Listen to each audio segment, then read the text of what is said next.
En Cielos Abiertos, turradio.com, la eterna historia. Jesús comienza su trabajo.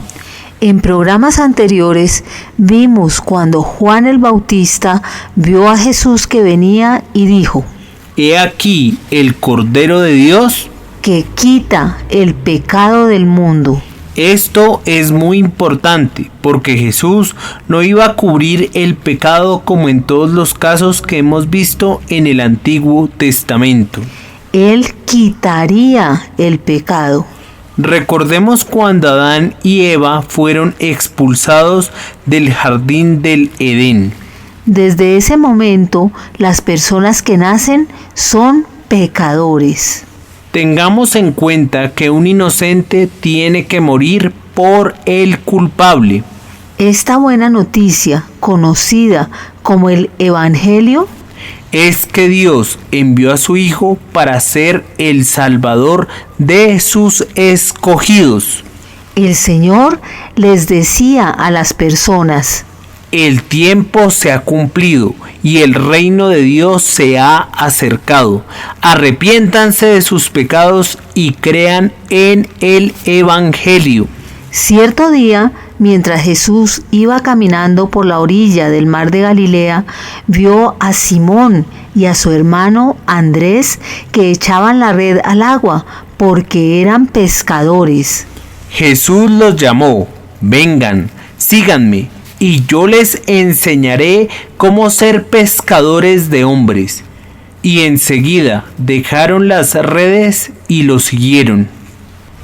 Un poco más adelante por la orilla, Jesús vio a Jacobo y a Juan, hijos de Zebedeo, en una barca reparando las redes. Los llamó de inmediato y ellos también lo siguieron, dejando a su padre Zebedeo en la barca con los hombres contratados. Recordemos que los judíos tenían lugares en las aldeas llamados sinagogas, donde se reunían para leer y enseñar los escritos del Antiguo Testamento. Los judíos solo iban a Jerusalén en fechas especiales para las celebraciones de fiestas como la Pascua. Los escribas, que hacían copias de los escritos de los profetas y de la ley, también eran los maestros de la ley. Muchos de ellos escribían y enseñaban porque tenían el deseo de hacer valer su autoridad sobre el pueblo. Como ellos no conocían a Dios, no podían entender su palabra. Por tanto, sus enseñanzas se basaban en sus propios pensamientos. Pero como el Señor Jesús es Dios, cuando enseñaba, Él comunicaba exactamente lo que Dios quería comunicarles por medio de las Escrituras. Un día, cuando salieron de la sinagoga, Jesús, Jacobo y Juan fueron a la casa de Pedro y Andrés. La suegra de Pedro estaba acostada con fiebre.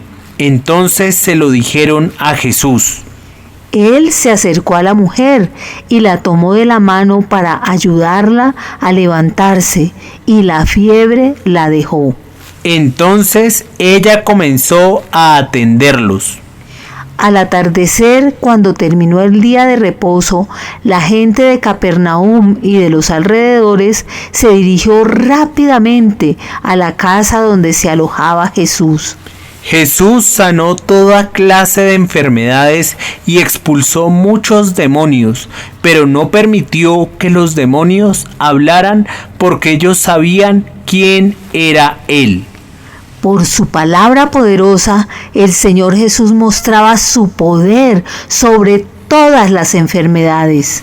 Jesús hizo muchos otros milagros para mostrarle a la gente que Él es Dios. Además, el Señor Jesús, después de orar entre sus discípulos, eligió a 12 para que estuvieran con Él y luego enviarlos a otros lugares para anunciar su mensaje. Los llamó apóstoles. También los eligió para que tuvieran el poder de expulsar demonios. Estos son los 12 hombres que Él eligió. Simón, a quien llamó Pedro, Jacobo y Juan, hijos de Zebedeo, a quienes llamó Boanerges, que significa hijos del trueno, Andrés, Felipe, Bartolomé, Mateo, Tomás, Santiago, hijo de Alfeo, Tadeo, Simón el Celote. Judas Iscariote, quien después lo entregó. Estos 12 discípulos serían sus compañeros constantes, Hoy es importante recordar, pues la ley por medio de Moisés fue dada, pero la gracia y la verdad. vinieron por medio de Jesucristo. Juan capítulo 1, versículo 17.